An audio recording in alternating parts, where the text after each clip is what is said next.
Yes, कल हम लोग करप्शन के बारे में पढ़े थे, करेक्ट। आज हम लोग जानेंगे कि वेज टू रिड्यूस करप्शन, क्या क्या तरीका से हम करप्शन को खत्म कर सकते हैं। तो लिखो, वेज टू रिड्यूस करप्शन। देखो, करप्शन को रिड्यूस करने का जो तौर तरीका होगा वो मल्टी डायमेंशनल होगा, एक तरीका से हम नहीं कर सकते। सो जो वेज होगा हमारा ना, it must be multi dimensional, वो मल्टी डायमेंशनल होना चाहिए। मल्टी डायमेंशनल का मतलब क्या है? हमें बहुत क्षेत्र में रिफॉर्म्स लाना होगा। We have to bring reforms in many sector, need to bring reforms, brings,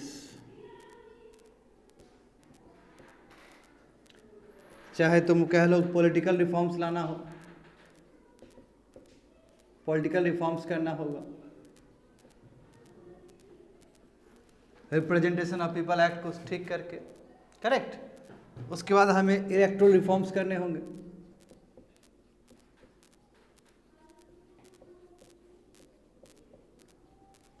judicial reform करना होगा,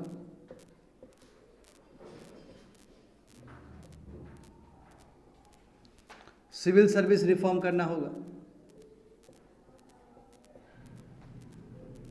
पुलिस रिफॉर्म करना होगा, फाइनेंशियल सेक्टर रिफॉर्म करना होगा। क्योंकि कल हमने देखा था कि कैसे इकोनॉमिक फैक्टर के वजह से भी करप्शन हो सकता है कि नहीं है। इसलिए we have to bring reforms in financial sector also, यहाँ पे भी रिफॉर्म्स लाना होगा। हमें स्ट्रक्चरल रिफॉर्म्स लाना होगा, हमें बिहेवियर भी लाना होगा लोगों का, बात समझे ना। और at the same time we have to bring procedural reforms also. लेकिन इतना कुछ करना होगा आपको, तब जाके करप्शन का चीज कम हो सकता है। This are the ways how we can reduce corruption. कैसे हम करप्शन को कम कर सकते हैं। कल हमने जाना करप्शन होता क्या है, आज हम जानेंगे करप्शन रिड्यूस कैसे किया जाए। समझ गए ना। तो इसलिए जो तरीका होगा वो मल्टी डायमेंशनल होना चाहिए। मल्टी डायमेंशनल क्यों? क्योंकि भाई सभी जगह करप्शन है, तो हर जगह रिफॉर्म करना होगा हमें। बात समझे ना। जैसे स्पेशली मैं बात करूं, यदि मैं स्पेसिफिक बात करूं, तो yes we have to bring reforms in RTI. सबसे पहले तो आरटीआई को इनलाइटन करना होगा, राइट टू इंफॉर्मेशन, उसको और एम्पावर्ड करना होगा, उसको और अच्छा करना होगा, correct. Similarly public service delivery को ठीक करना होगा, पब्लिक सर्विस डिलीवरी को ठीक करना होगा, है कि नहीं। पब्लिक सर्विस डिलीवरी को ठीक नहीं करोगे तो फिर तो करप्शन बहुत ज़्यादा ही रह जाएगा उसमें। आज हम लोग समझेंगे इस टॉपिक के बाद। हम लोग को वही करना है, क्वालिटी ऑफ ये डिलीवरी सर्विस, क्या सर्विस डिलीवरी क्या होता है, वो भी तुम्हारा एक हिस्सा है उसमें, है ना। तो उसके बाद इतना ही नहीं, यस हमें ई गवर्नेंस पे बहुत काम करना होगा। क्योंकि जितना हम ई गवर्नेंस में काम करेंगे ना, उतना मिडल मैन खत्म होगा, उतना हम डिजिटल होंगे। देखते हो डिजिटली चोरी का कितना कम चांस होता है। मैनुअली जो पैसा, जैसे कैश में करप्शन ज़्यादा होता है, मगर डिजिटली करप्शन नहीं होता है, क्योंकि उसका ट्रायल रहता है, उसका ऑडिट रहता है। इसलिए समझे, हमें रिफॉर्म्स लाने होंगे। We have to bring reforms in representation of people act. जो क्रिमिनल बैकग्राउंड से, उसको हम पॉलिटिक्स में एंट्री करने नहीं देंगे, और ऐसा हुआ भी है। यही कारण है कि बहुत सारे सो कॉल्ड बहुत अच्छे नेता वो नहीं कॉन्टेस्ट कर पाए इलेक्शन। बिहार से भी ऐसे कई एग्जाम्पल हैं, समझ गए ना। Reforms in representation of people act 1951। उसके बाद उतना ही नहीं, codification of privileges of members, codification of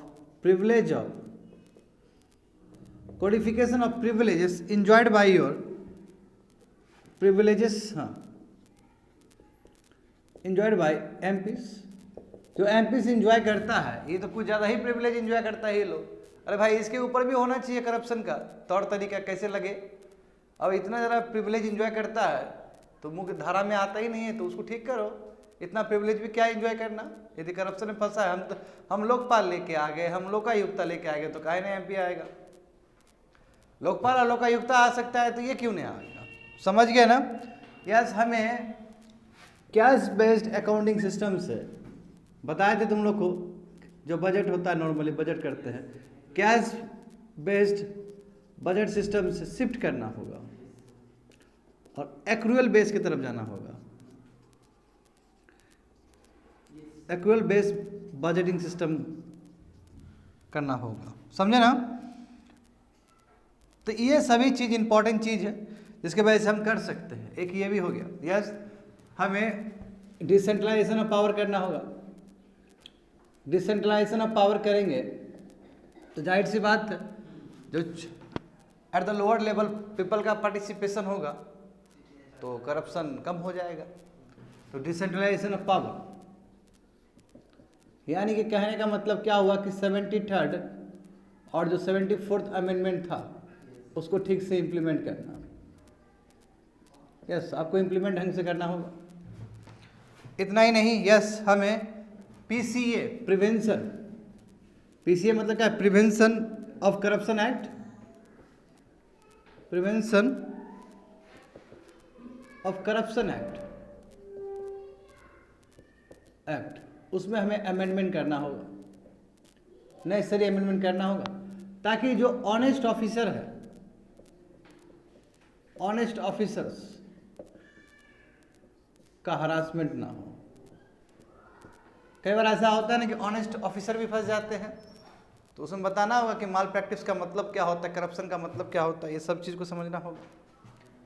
yes, Lokpal and Lokayukta, इसको ट्रू एंड लेटर स्पीड में इंप्लीमेंट करना होगा।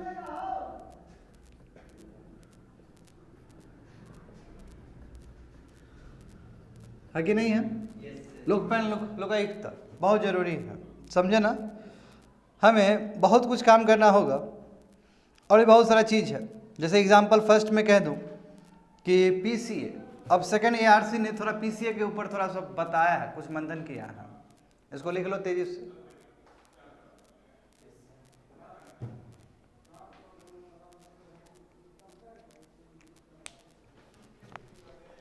हो गया खत्म।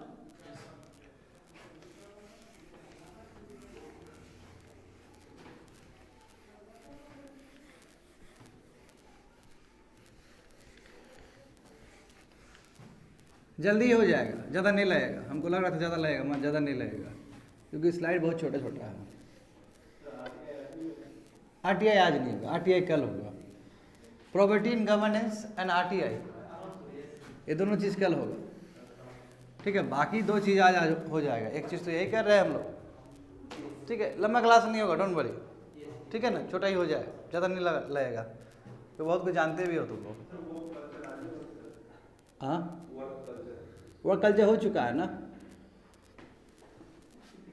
बात करेंगे उस पर। देखो, सेकेंड ARC का रिकमेंडेशन,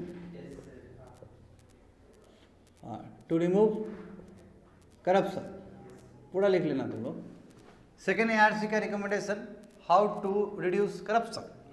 उसके लिए स्पेशली कहते हैं कि यस यू हैव PCA में, यानी कि प्रिवेंशन ऑफ करप्शन एक्ट, जो अभी तुम लिखे हो, उसमें कहा गया कि कुछ आपको कुछ अमेंड करना होगा। You have to amend something. अभी अपने भाषा में लिखोगे, अमेंडमेंट की ज़रूरत है। क्या ज़रूरत है? इसमें बोल रहा है कि यस, पर्सनल गेंस के लिए इफ पब्लिक ऑफिस को यूज़ किया जा रहा है तो वॉचफुल रहो, बी वॉचफुल। यानी कि करप्शन किया जा रहा है, करप्शन का यही डेफिनेशन था ना कल WB का, है ना। ये हो गया। और इसमें कहा कि यस ये सब ऑफेंस माना जाएगा, ये सब टोटल है, इसको ऑफेंस माना जाए। पीसीए के अंदर कहा गया कि ये कुछ आप सुझाव और भी ऐड करो, और यदि पर्सनल गेन कर रहा है कोई पब्लिक ऑफिस करके तो उसको ऑफेंस माना जाए एंड उसके ऊपर कार्रवाई किया जाए। समझे? यदि कोई एब्यूज ऑफ अथॉरिटी करता है, अथॉरिटी का एब्यूज करता है तो उसको ऑफेंस माना जाएगा। समझ रहे हो? यानी कि दायरा बता रहा है कि पीसीए के अंदर और क्या क्या दायरा आएगा जो करप्शन के अंदर आएगा। समझ रहे हो ना? यदि आप जस्टिस में ऑब्स्ट्रक्शन ऑफ जस्टिस, यदि आप जस्टिस डिलीवरी में ऑब्स्ट्रक्शन की तरह काम कर रहे हो तो इसको ऑफेंस माना जाए। समझे ना?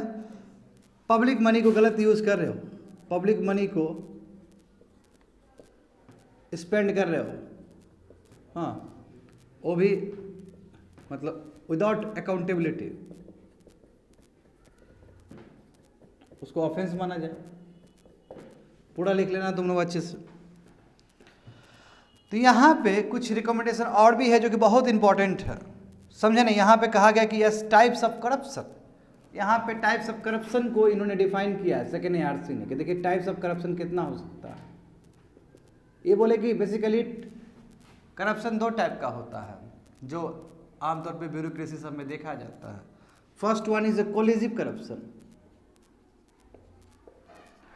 And second one is a compelled या फिर फोर्स करप्शन। कोलिसिव करप्शन में क्या है कि जो तुम्हारा ब्राइब गिवर है, जो घूस देता है, और जो ब्राइब टेकर है, ये दोनों का तुम्हारा क्या है? मिलीभगत है, नेक्सस है, और आराम से ले रहा है, कर रहा है अपना, कोई दिक्कत नहीं। इसमें क्या है कि ब्राइब टेकर जो है वो फोर्स कर रहा है गिवर को। ये दोनों में अंतर है। इसमें इंस्टीट्यूट ही पूरा इंस्टीट्यूशन ही पूरी तरीके से चौपट है, इंस्टीट्यूशन ही करप्ट है। इसमें इंडिविजुअल के साथ हो रहा है। क्यों? क्योंकि पूरा मिली भगत है तो इंस्टीट्यूशन पूरा फर्क पड़ेगा। समझ गया नहीं चीज? तो इसमें करने का प्रयास है कि हाँ इसको ठीक करना होगा, इसको ठीक करना होगा। इसलिए जिसको जो ब्राइब गिवर है, यदि वो 7 डेज के अंदर इन्फॉर्म कर दे तो लीगल एक्शन लिया जाएगा, और यदि 7 डेज ज़्यादा हो जाए तो ब्राइब गिवर भी उतना ही रिस्पॉन्सिबल है, करेक्ट, कि आपने भी गलत काम किया, अनएथिकल काम किया है, आपके ऊपर भी कार्रवाई होगा। सिंपल सी बात है, कानून आपके लिए भी है। ये चीज़ इंपॉर्टेंट है। हाँ, उसी तरह इसने कहा है कि यस MPs MLA इसके ऊपर भी प्रोसिक्यूशन होना चाहिए, इसके ऊपर भी प्रोसिक्यूशन होना चाहिए इफ करप्ट है तो। ये नहीं छूटना चाहिए। ऐसे बहुत सारे एग्जाम्पल हो सकते हैं। इसके लिए कहा गया कि यस एक स्पेशल कोर्ट होना चाहिए, एक स्पेशल कोर्ट होना चाहिए। स्पेशल कोर्ट में ये सब चीज़ जल्दी सुलझे। बात समझ रहे हो ना? स्पेशल कोर्ट होना चाहिए, टाइम लिमिट होना चाहिए, यानी कि जितने भी MLA MP है या पब्लिक सर्वेंट खुद ही कहो, इसके लिए एक अलग स्पेशल कोर्ट, और इसका टाइम लिमिट भी फिक्स होना चाहिए। एक टाइम लिमिट के साथ आपको तय करना होगा। दूसरा, स्पेशल जज होने चाहिए। इसके लिए स्पेशल जज होना चाहिए, डे टू डे बेसिस पे सुना जाए, ठीक है ना? ये सब चीज़। और यदि वहाँ पे बार बार तुम्हारा डिले किया जा रहा है जस्टिस के लिए तो सुप्रीम कोर्ट और हाई कोर्ट संज्ञान ले इस चीज़ का। समझे ना? ये चीज़ भी लिख सकते हो। और यदि मैं बात करूँ तो इसमें कहा गया है कि यस व्हिसल ब्लोअर प्रोटेक्शन होना चाहिए, व्हिसल ब्लोअर प्रोटेक्शन होना चाहिए, बहुत जरूरी। इसलिए बिल भी लेके आया गया था 2014 में, जहाँ पूरा व्हिसल ब्लोअर का प्रोटेक्शन हो। तुम लोग इतना बच्चा लोग है, तुम लोग स्पेलिंग भी नहीं लिख पाएगा। व्हिसल ब्लोअर प्रोटेक्शन होना चाहिए, ताकि क्या हो कि व्हिसल ब्लोअर जो है उसका विक्टिमाइजेशन ना हो सके, क्योंकि उसका भी करियर है, उसका भी बाल बच्चा है, उसका भी फैमिली है। समझ गए ना? ये सभी चीज़ बहुत बहुत इंपॉर्टेंट है। जहाँ तक सवाल है जहाँ तक यदि सवाल हो सीरियस इकोनॉमिक ऑफेंडर्स का, भगौड़ा लोग जो होता है, ये चोरी करके भाग जाता है, और इसके लिए भी लाया गया था, लॉ लाया गया था। सीरियस इकोनॉमिक ऑफेंडर्स के लिए एक सीरियस फ्रॉड ऑफिस हो, सीरियस फ्रॉड ऑफिस हो, ठीक है, जो डील करे इन लोग के लिए। 100 करोड़ खा के भाग गया, बताओ, देश से बाहर, यस आपको करना होगा ये सब चीज़, है ना। तो इस तरह का चीज़ सेकेंड ARC रिकमेंडेशन देता है कि यस ये करोगे तो बहुत कुछ सुधार हो सकता है। यही था हाउ टू रिड्यूस करप्शन। बहुत छोटा टॉपिक था ये, समझे ना, बस समझना है तुमको, और अपने हिसाब से भी कर सकते हो, अपने हिसाब से भी बहुत कुछ लिख सकते हो इसमें, समझ गए ना, लिख लिए सभी चीज़ को। अब हम लोग बात करेंगे दूसरा टॉपिक, और दूसरा टॉपिक भी उतना ही इम्पोर्टेंट है। दूसरा टॉपिक में तुम्हारा आ जाएगा quality of your, quality of service delivery. ये समझना पड़ेगा तुम लोग को, अच्छे से समझना होगा, समझे ना। क्वालिटी ऑफ सर्विस डिलीवरी क्या होता है? क्वालिटी ऑफ सर्विस डिलीवरी, जो हमें सर्विस मिल रहा है उसका क्या क्वालिटी है, क्या वो स्टैंडर्ड से मैच करता है, जितना स्टैंडर्ड होना चाहिए। क्योंकि हमें जो मिलता है, हर घर नल से जल कहते हो, वो पता चलता है कि नल से जल खोलते हैं तो मिलता ही नहीं कुछ, या फिर नल जब खोलते हैं एक बार खुलता है, दूसरा बार खुलता ही नहीं है, या एक 2 बार खुल गया तो फिर तीसरा बार खोलते तो गिर जाता है, नल टूट के गिर जाता है। ये कहाँ का क्वालिटी हुआ फिर? या फिर ज़्यादा खोल दिए तो वहाँ से दूसरा ही पानी आना शुरू हो गया, ये क्या है, समझे ना। तो ये चीज़ हम लोग को समझना होगा कि क्वालिटी ऑफ सर्विस डिलीवरी होता क्या है। देखो सिलेबस का कौन सा हिस्सा है वो अच्छे से लिखना, एक एक पॉइंट लिखना काम आएगा, बता दे रहे हैं, अच्छे से लिखना इस चीज़ को। लास्ट वन है ये पब्लिक फंड ना, हाँ पब्लिक फंड। उसके बाद हाँ तो बता चुका हूँ मैं कल के क्लास में, बस वो 2 चीज़ बचा हुआ,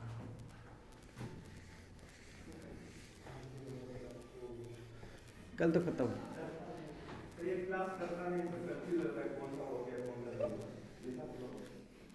सिलेबस घोट के पीना होगा तुम लोग को।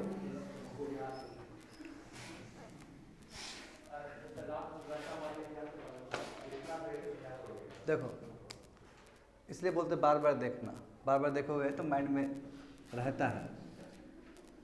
देखो यहाँ पे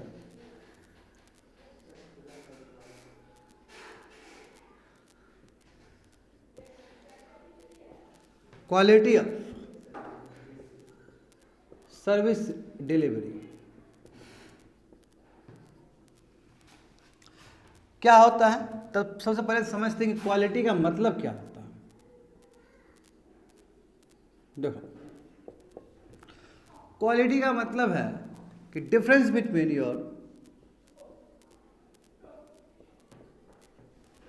between standard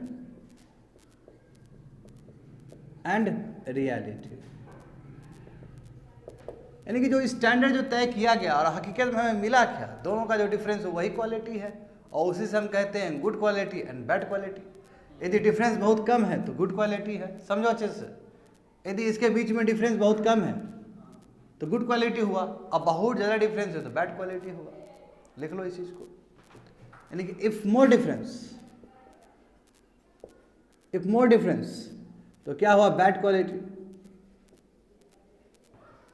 and if less difference तो क्या हुआ, गुड क्वालिटी, है ना। समझ गए ना। देखो इसके लिए जरूरी ये है कि yes we have to cross the 4 parameters, 4 मानदंड है जिसे पता चलता है कि क्या क्वालिटी है एक सर्विस का।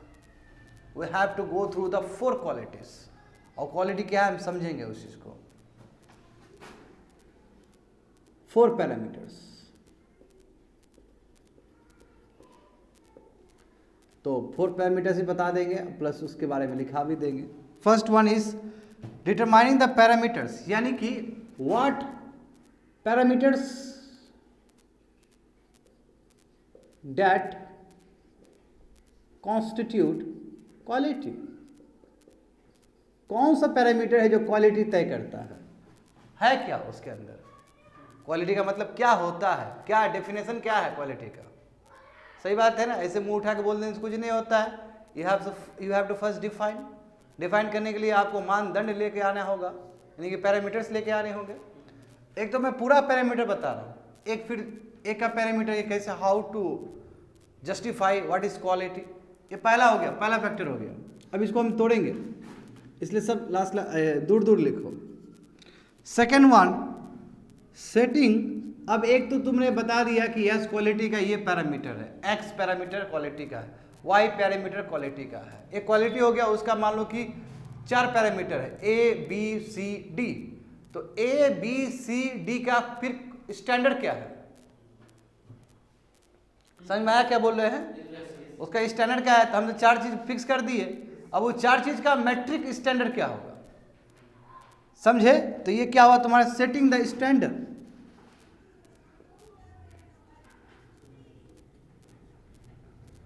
Setting the standard performance metric, समझे ना? For each parameter, for each parameter क्या हो?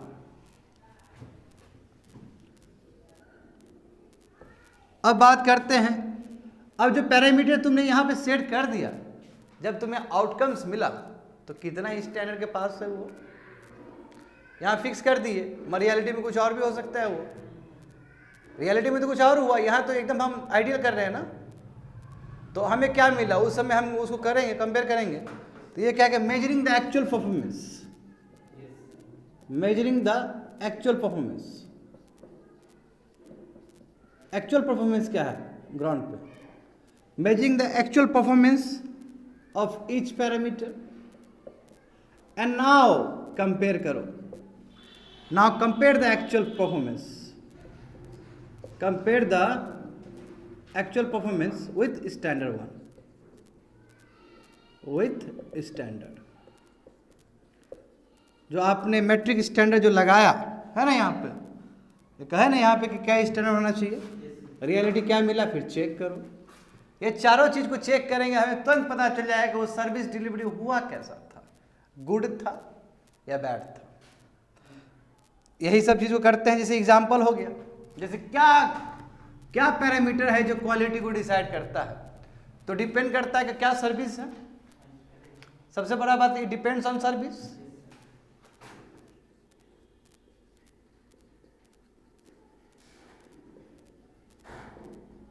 Depend on service. एग्जाम्पल देखो, लेट्स से, तो यानी कि कह सकते हो एक time taken to deliver service, कितना समय लगा। जैसे मान लो कि हर घर नल से जल, बोला गया तुम्हारा राज्य सरकार के द्वारा कि 30 दिन के अंदर कंप्लीट कर देंगे। तो क्या 30 दिन के अंदर कंप्लीट हुआ है? नहीं, बता रहा हूं मैं, ये 30 दिन के अंदर कंप्लीट हो गया तो हम कहेंगे कि वाह क्या बात है, अच्छा है, जो पैरामीटर सेट किया गया था उतना ही किया। यदि 60 दिन के अंदर हो तो गलत बात हो गया। समझ गया ना? ये हुआ time taken to deliver the service. दूसरा क्या है? दूसरा तुम्हारा कि नंबर ऑफ सिटीजन्स, यानी कि number of citizens able to service, कितना लोग उस सर्विस को रिसीव किया। सिटीजन, क्योंकि ये सब है ना सर्विस डिलीवरी का बात है, सिटीजन कितना सिटीजन उस चीज को प्राप्त कर पाए। ज़्यादा यदि प्राप्त कर पाए, प्रधानमंत्री जनधन योजना टाइप का, तो बहुत बड़ा प्रोग्राम हो गया वो। अभी भी नाम लिया जाता है प्रधानमंत्री जनधन योजना का। किस लेवल पे प्रचार प्रसार हुआ था फाइनेंशियल इंक्लूजन के लिए। तो number of citizen able to the schemes, समझे ना? ये हो गया। और देखो ये क्या है, इसमें सबसे इंपॉर्टेंट ये है कि क्या फॉलो अप रहा, सिटीजन का क्या फॉलो अप रहा। सिटीजन का फॉलो अप का मतलब क्या, कितना बार वो डिपार्टमेंट गया। यदि मान लो कि एक सर्विस प्राप्त करने के लिए यदि 20 बार गया है कोई, तो गलत सर्विस है वो, बहुत बैड सर्विस है। और यदि एक ही बार गया और काम हो गया और कोई है कि गया भी नहीं और डिजिटली काम हो गया, तो डिजिटली जो हुआ हो ज़्यादा बेटर हुआ कि वो मैनुअली वहाँ पे जाना नहीं पड़ा। तो ये भी तुम्हारा क्या है, क्वालिटी का एक पैरामीटर है कि कितना सिटीजन को सर्विस प्राप्त हुआ और प्लस कितना सिटीजन फॉलो अप किए उस डिपार्टमेंट को, फॉलो अप द मिनिस्ट्री और follow up the department, concern department. और उतना ही नहीं, number of alertness, number of alertness, number of alertness send to citizen. Citizen को कितना बार अलर्टनेस भेजा है कि ठीक है आपका काम हो गया है, अब तुरंत पानी आ जाएगा। बीच बीच में मैसेज आता है ना, सरकार का मैसेज आता है ना कि हाँ 1000 रुपया आपके जेब में आ चुका है, अकाउंट में मैसेज आ गया। तो उस कंसर्न डिपार्टमेंट से कितना बार अलर्टनेस आया सिटीजन को। यदि ज़्यादा बार आया और इसका 3-4 प्रक्रिया होता, बहुत प्रोसीजर होता है, बहुत प्रोसीजर से गुजरना पड़ता है ना। तो यदि मान लो कि हर प्रोसीजर में मैसेज आ रहा है, यानी कि गुड सर्विस डिलीवरी का निशानी हो गया वो, और हो भी गया काम और मैसेज भी नहीं आया है, तो क्या आप समझेंगे उसको। जैसे एग्जांपल देखो, तुम लोग का जो बैंक खाता है, गूगल ट्रांसफ़र करते हो किसी को तो तुरंत मैसेज आ जाता है ना, तो अच्छा सर्विस है वो, सर्विस अच्छा है ना जी, हर एक मैसेज आ जाता है वहाँ पे। तो number of alertness send to citizens, ये एक पैरामीटर है जो क्वालिटी को डिफाइन करेगा। और समझ गए ना, ये सब चीज़ बहुत इंपॉर्टेंट है। और इफ़ मान लो कि यदि सिटी डिले हो गया, if delay in providing the service, यदि डिले हो जाता है तो व्हाट कंपनसेशन, क्या कंपनसेशन मिला उसको, क्या 20 रुपया पर डे मिला उसको। क्यों भाई, समय कीमती चीज है, समय रिसोर्सेस है, 30 दिन में खत्म होना था, 30 दिन में खत्म नहीं हुआ है, तो कंपनसेशन चाहिए हमको। जैसे कि तुम लोग MG नरेगा का देखते हो, है कि नहीं है। तो ये सब चीज पैरामीटर्स है, और भी हो सकता है क्योंकि it all depends on your service. तो समझे ना, क्या पैरामीटर हो गया, क्वालिटी बताने के लिए कितना समय लगा उस सर्विस को डिलीवर करने में, दूसरा कितने सिटीजन्स उसको अवेल किए उस सर्विस को, और कितने सिटीजन वहाँ पे कितने बार फॉलो अप किए उस डिपार्टमेंट को, और कितना बार विजिट करना पड़ रहा है वहाँ पे अथॉरिटी के पास, कितना अलर्टनेस आया, कितना मैसेज आया है सिटीजन को, जो काम उसका पड़ा हुआ है उस काम से संबंधित कितना मैसेज आया है उसको। और यदि डिले हुआ है, 30 दिन बोला गया था तो 30 दिन नहीं हुआ और 60 दिन हो गया, तो 30 दिन जो एक्स्ट्रा लिया है उसका कंपनसेशन हुआ कि नहीं हुआ। यदि कंपनसेशन हुआ तो गुड सर्विस, यदि कंपनसेशन नहीं हुआ तो बैड सर्विस। और गेटिंग में समझ रहे हो ना, ये इंपॉर्टेंट है। तो ये तुम्हारा पैरामीटर हो गया तुम्हारा क्वालिटी को डिफाइन करने का। अब बात करेंगे सेटिंग द स्टैंडर्ड। इसमें स्टैंडर्ड हम सेट करते हैं, तो इसमें हम कैसे स्टैंडर्ड सेट करते हैं, ये भी डिपेंड करता है, डिपेंड्स ऑन द सर्विस, किस तरह का सर्विस है। मान लो कि हर घर नल से जल वाला कोई है, तो मान लो कि इसमें हमने 30 डेज फिक्स किया, कोई एक 30 days for a particular service, for a specific service.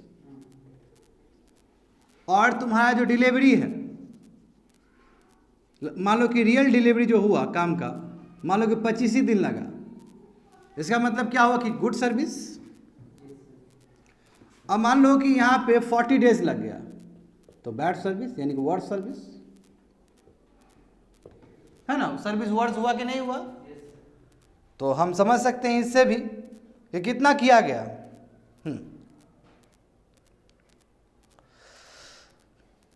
ये सभी चीज़ बहुत इंपॉर्टेंट है, ठीक है। और एट द सेम टाइम इसमें जो स्टैंडर्ड फिक्स किया गया है कि हर एक चीज़ में क्या क्या टाइम टेकन हो गया, इसमें देखो कि यस हम यहाँ पे ई गवर्नेंस लेके आएंगे ताकि ज़्यादा जाना नहीं पड़े। हम यहाँ पे एक ही बार सिटीजन आएगा तो उसको हम दे देंगे, उसको बार बार नहीं बुलाएंगे क्योंकि वो भी अपना वर्किंग में बिजी रहता है, उसको काहे बार बार बुलाएंगे, वो भी स्टैंडर्ड है। तो इसलिए ई गवर्नेंस बेस्ट पैटर्न हो गया। जितना एक संस्था ई गवर्नेंस की तरफ मूव करे वो संस्था और अच्छा होते चला जाता है कि नहीं है। और कितना बार हम अलर्टनेस भेजे हैं, यानी कि एक संस्था को इस सर्विस के लिए कम से कम 10 भेजना चाहिए, तो कितना आया, 10 ही आया, तो इसका मतलब गुड सर्विस। और यदि 10 भेजना था और आया 2 मैसेज तो bad service.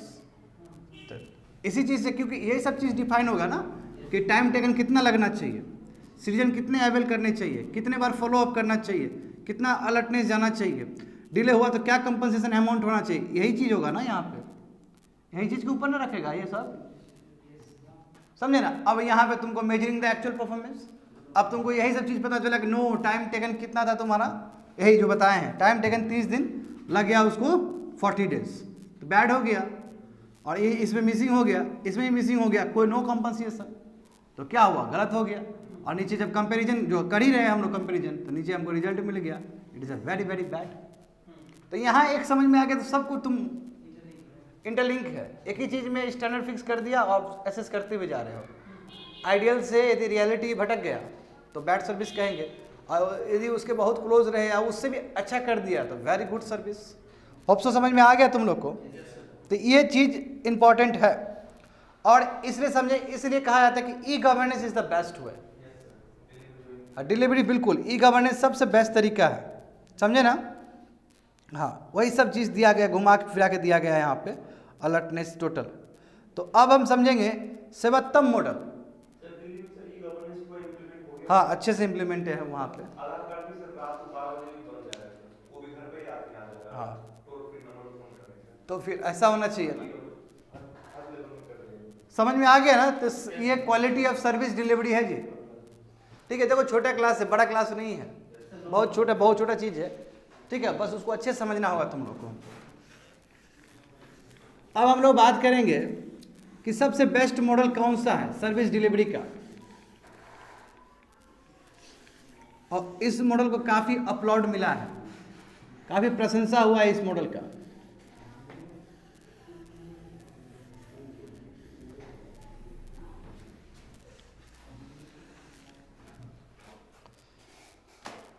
That is called, देखो सेवोत्तम मॉडल, सेवोत्तम, ठीक है, Sevottam model of quality public service delivery. इसमें क्या क्या होता है तुम्हारा, इसमें देखो यू हैव सिटीजन एम्पावरमेंट, इसमें सिटीजन को एम्पावर किया जाता है, इसमें रेडिस को यानी कि जो प्रॉब्लम है उसको सेटिस्फाई किया जाता है। कहीं कोई दिक्कत है तो जाके आप बोलिए, कंप्लेन करिए, आपको रिजल्ट मिल जाएगा। इसमें कैपेसिटी एनहांसमेंट का बात है, अब कैसे करेंगे, सब चीज़ को करते हैं। जैसे मान लो कि सिटीजन एम्पावरमेंट का बात हो तो कैसे हो सकता है, सिटीजन चार्टर लाके, है कि नहीं है, RTI करके, करेक्ट। जहाँ तक सवाल है कि रेडियस सेटिस्फैक्शन का, तो रेडियस के लिए एक होना चाहिए ग्रीवांस रेडियसल मैकेनिज्म होना चाहिए, जहाँ पे डेजिग्नेटेड ऑफिसर्स हो जो प्रॉब्लम सॉल्व कर सके उसका, समझ गए ना। जहाँ तक सवाल है कैपेसिटी इन्हांसमेंट का, तो कैपेसिटी इन्हांस बिल्कुल सही बात है। Upgradation of infrastructure, upgradation of infrastructure, यदि इंफ्रास्ट्रक्चर की बात आएगा तो ई गवर्नेंस की तरफ मूव करना। जितना हम ई गवर्नेंस की तरफ मूव करेंगे उतना ही कंट्री बेटर होते चला जाएगा, समझे, उतना ही बेहतरीन होते चला जाएगा। इसमें हमें करना होगा, तो ये समझे ना। तो ये तुम्हारा क्या है कि सर्वोत्तम मॉडल है, ये 3 चीज़ को लेके चलता है, जो कि बहुत अच्छा मॉडल माना जाता है कि सिटीजन को एम्पावर करिए, क्योंकि सर्विस का बात है, सिटीजन खुद नहीं पता है तो कैसे काम चलेगा। फिर ये होना चाहिए, रेडियल मैकेनिज्म होना चाहिए, कोई प्रॉब्लम है तो एक डेजिग्नेटेड अथॉरिटी के पास जाए और कंप्लेन कर सके वो। And third one is capacity enhancement, बोलता है कि हम तो अब सरकारी दफ्तर ऐसे ही रहेंगे, तो ऐसे कैसे काम चलेगा, समझे ना। तो ये सभी चीज़ इंपॉर्टेंट है। अब देखो जैसे कि एग्जाम्पल देखो यहाँ पे, देखो समझ में आ रहा है ना सभी चीज़। जैसे देखो इसी में बात करोगे, मैं इसी में बात करना चाहूँगा, इधर ध्यान दो। इसमें देखो ऑटोमेट द प्रोसेस, यानी कि जो प्रोसेस है ना वो ऑटोमेटिक हो, यानी कि ह्यूमन इंटरवेंशन ना हो। ह्यूमन इंटरवेंशन, क्योंकि जहाँ जहाँ ह्यूमन इंटरवेंशन होता है वहाँ चोरी हो जाता है। इंटरवेंशन लिस्ट, जैसे याद करो 1 साल पहले बजट में क्या आया था तुम्हारा, गवर्नमेंट ने प्रपोज किया था ना कि फेसलेस अपील, फेसलेस अपील, हाँ बिल्कुल, तुम्हारा जो इनकम टैक्स के लिए जो था। अब क्या होता है तुम लोगों को बता दूं जो नहीं जानते हो। अब देखो महाराष्ट्र का जो कर्मचारी है उसका जो टैक्स रिटर्न्स का जो काम हो रहा है वो तुम्हारा बिहार का कोई ऑफिसर कर रहा है बिहार में बैठ के, तो कोई पार्शलिटी नहीं होने वाला है ना, कोई पार्शलिटी नहीं होगा। तो यानी कि इनकम टैक्स से रिलेटेड जो चीज़ छानबीन हो रहा है या फिर उसके ऊपर रिटर्न्स क्या है नहीं है, कहाँ कम ज़्यादा, वो फेसलेस अपील है, यानी कि जो कोई तीसरा पर्सन कर रहा है तीसरा स्टेट में बैठ के। कितना बढ़िया बात है। तो बिल्कुल automate the process, process automate होना चाहिए जहाँ पे ह्यूमन का इंटरवेंशन लिस्ट हो। और इसलिए क्या है कि यदि ऐसा होता है तो फेवरेटिज्म और नेपोटिज्म वाला कॉन्सेप्ट खत्म हो जाएगा, ये जरूरी है। हाँ, जो तुम्हारा ओल्ड मेथड है, देखो ओल्ड मेथड है, जैसे वर्ल्ड में क्या किए, टू मच डॉक्यूमेंटेशन, हाँ फाइल पे फाइल, फाइल पे फाइल, फाइल पे फाइल, है ना, इसको डिस्करेज करना होगा, इसको डिस्करेज करना होगा। क्या होता है इतना फाइल, अरे भाई डिजिटली करो ना, जरूरी नहीं है वो। हाँ, train the staff, train the staff, क्योंकि लोगों को पता नहीं है अभी ई गवर्नेंस के लिए स्टाफ को सिखाना होगा, क्योंकि कंप्यूटर कभी छुआ ही नहीं है स्टाफ, तो स्टाफ को ट्रेन करना होगा, उसको ट्रेनिंग करना होगा, उसका स्किल डेवलप करना होगा, स्किल डेवलप करना होगा, समझे ना, ये सब चीज़ बहुत इंपॉर्टेंट है। और देखो उतना ही नहीं, एक रोबस्ट मॉनिटरिंग प्रोसेस होना चाहिए, रोबस्ट मॉनिटरिंग मैकेनिज्म होना चाहिए। क्या होता है इसका मतलब कि ठीक से वो देख सके, वो बहुत अच्छे से देख सके कि सर्विस स्टैंडर्ड से मैच किया कि नहीं किया, ताकि सर्विस स्टैंडर्ड बना रहे। और यदि कोई ब्रीच होता है, मान लो कोई सर्विस डिलीवरी में, तुम लोग पूरा लिखना, कोई सर्विस डिलीवरी में कोई ब्रीच आता है, तो जो एम्प्लॉई है, जो कर्मचारी है, उसका सैलरी डिडक्ट कर लो। जब तुम उसका सैलरी डिडक्ट कर लोगे तो एम्प्लॉइज को क्या होगा, ये तुम्हारा एम्प्लॉइज डर जाएगा, एम्प्लॉइज डर लगेगा, अलर्ट होगा, अलर्टनेस आएगा इसके अंदर, और बड़ा ही फेथफुल हो जाएगा अपने काम को लेकर। और लोग क्या है, जो जनरल पब्लिक है, जो जनरल पब्लिक है उसके लिए क्या है, कोई दिक्कत नहीं है, लेट भी हुआ तो कंपनसेशन मिल गया। उसको क्या है, जनरल पब्लिक को तो कंपनसेशन मिल रहा है, लेट भी, मान लो कि लेट भी सर्विस हुआ, he'll get compensation। हाँ बोल। हाँ हाँ हाँ हाँ ट्राइब्यूनल, हाँ बिल्कुल, ये रोबस्ट इसीलिए है तुम्हारा, ये करने के लिए। दैट्स इट, इतना ही बताना था मुझे, समझे ना, छोटा छोटा मॉड्यूल था बताने के लिए, ठीक है ना। अब क्या बचा है, जरा पढ़ लो सिलेबस को एक बार और अच्छे से, एक एक चीज को पढ़ लो।